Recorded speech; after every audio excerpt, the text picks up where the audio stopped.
Singer की जमानत के रद्द पर पीड़िता के वकील का आया बड़ा बयान। जो थी पहले बयान सुनिए दोस्तों। मुझसे मुझसे ये रोज पूछ रहा था कि क्या अब हम अगले 5 मिनट जिंदा रहेंगे या नहीं रहेंगे। अब कम से कम मैं इन्हें ये बता सकता हूँ कि आपके पास अभी बहुत छोटी सी रिलीफ मिली है। बिल्कुल हमें इसको विक्ट्री नहीं कहना चाहिए, मैं इसको विक्ट्री नहीं कह रहा हूँ, ये विक्ट्री नहीं है, ये एक छोटा सा सांस लेने का मौका विक्टिम और उसको परिवार को मिला है। इसके अलावा इस फैसले को मैं कुछ भी नहीं देख सकता, क्योंकि जो सीबीआई ने जो स्टैंड लिया है, जो हमें डर था वही किया उन्होंने। बहुत लिमिटेड पॉइंट पे स्टैंड लिया है उन्होंने, और जो हमारे सबसे मजबूत ग्राउंड थे उनको रेज ही नहीं किया, जो जजमेंट में भी मौजूद हैं। और अगर सीबीआई के पास तो हमारी रिटर्न सबमिशन भी मौजूद थी ना, जो हमने हाईकोर्ट में फाइल की थी, ना उन्होंने हमसे कंसल्ट किया ताकि हम उनकी पिटीशन बेहतर बनाने की कोशिश करते, ना उन्होंने हमें पार्टी बनाया, और कोशिश ये की कि हमें लास्ट मोमेंट तक उनकी जो एसएलपी फाइल है वो भी ना मिला।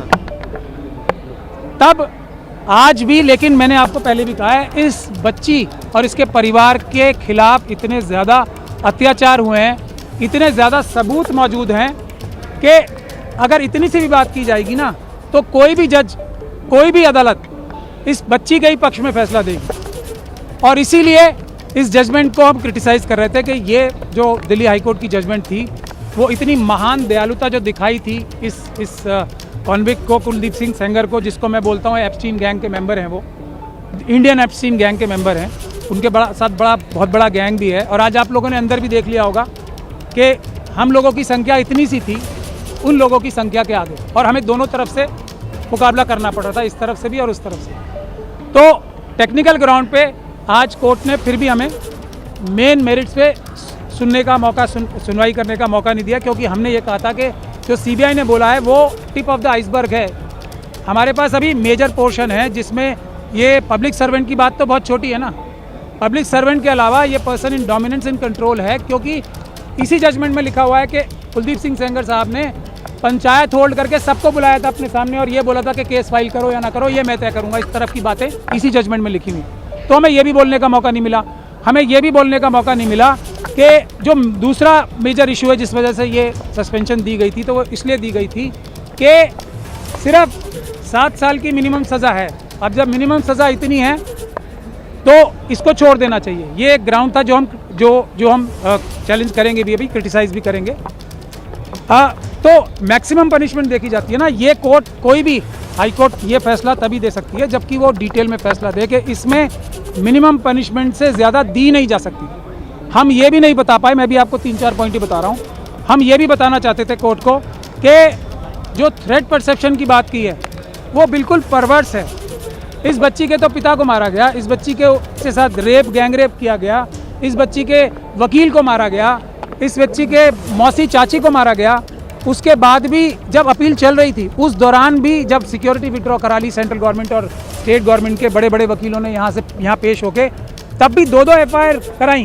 तो हम ये भी बताना चाहते थे कि ट्रायल जो हाईकोर्ट थी, ऑनरेबल बेंच ऑफ हाईकोर्ट जो थी, उसने ये भी कंसिडर नहीं किया कि जैसे ही सिक्योरिटी विड्रॉ हुई हमले शुरू हो गए। तो हम ये भी बताना चाहते थे कि थ्रेट परसेप्शन ऐसी नहीं होती कि अंदाज़ा लगा के ये कह दिया जाए कि फ्यूचर में अटैक नहीं होगा, इसके ऊपर कोई हमला नहीं होगा, क्योंकि CRPF है, इसलिए किसको कोई खतरा नहीं है। माँ को तो खतरा है। फैसले को कैसे देखते हैं आप? मैंने आपको बताया ना, ये मरते हुए नहीं, जो इसको जीत कहेगा, वो जो जीत कहेगा इसको, वो धोखा देगा देश की जनता को भी और पूरी न्यायिक व्यवस्था को। सबसे बड़ा धोखा होगा अगर इसे जीत बोला जाए। मेरी बात सुन लीजिए, ये जीत नहीं है।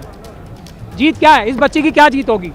इस बच्ची को दर की ठोकरें खानी पड़ रही हैं, इतने छोटे छोटे 2 बच्चे हैं उसको कल मार दिया जाएगा, परसों कोई सिक्योरिटी नहीं है। इस बच्ची का क्या जीत होगी? इसके पिताजी की हत्या कर दी, इसकी माताजी को विधवा कर दिया, इस बच्ची की जीत कहाँ होगी? अब इसके वकील को मार दिया गया, इसकी मौसी चाची को मार दिया गया, और ये सड़कों पे दर भटक रही है।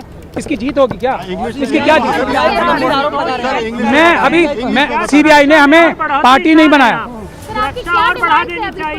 सुरक्षा छोड़िए, पहले जो जितने लोगों को, क्रिमिनल्स को जो बुलेट प्रूफ गाड़ियां दे रखी हैं, बड़े बड़े घर दे रखे हैं, आप लोग इस पे स्टोरी करो ना।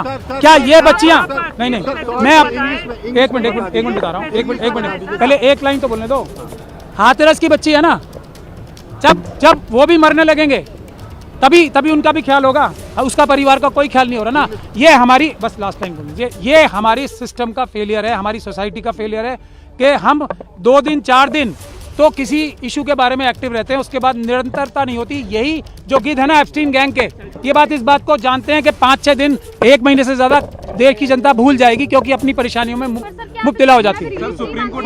मैं इसको, अगर आप इसको रिलीव कह रही हो कि जो इतनी एक तरीके से, पूरी तरीके से कानून व्यवस्था और सब लॉ के खिलाफ जो हाईकोर्ट की जजमेंट थी उसको रोक दिया गया, तो फिर मैं रिलीव कह सकता हूँ। लेकिन ये बच्ची को, पीड़िता के वकील हैं ये, इन्होंने जो जो कहा है मेरे भाई मेरे दोस्तों, क्या आप इनकी बातों से वास्ता रखते हैं? यदि रखते हैं तो इन वकील साहब की वीडियो को बहुत शेयर करिएगा, अगर नहीं रखते हैं तो भी शेयर करिएगा, ताकि सिंगर तक ये वीडियो पहुंचनी चाहिए।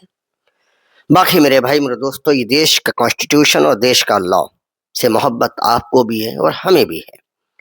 देश के कानून पर भरोसा आपको भी है और हमें भी है।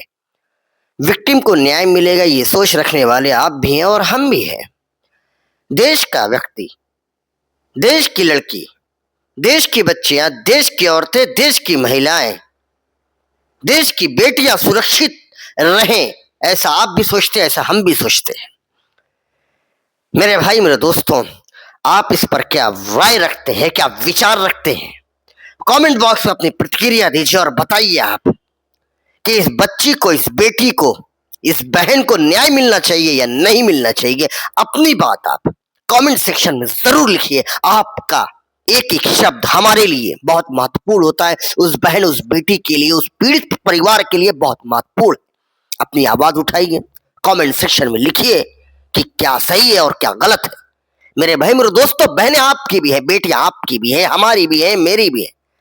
मेरे भाई मेरे दोस्तों, बताइए कमेंट में, लिखिए कमेंट में, वीडियो को शेयर करिए, दबा कर शेयर करिए, अपनी ताकत, अपनी मजबूती पैदा करिए। ये चैनल आपका है, ये चैनल आपकी आवाज को उठाता है। अपनी राय कमेंट सेक्शन में जरूर दीजिएगा। चलता हूं दोस्तों, जय हिंद, जय भारत, अल्लाह हाफिज दोस्तों।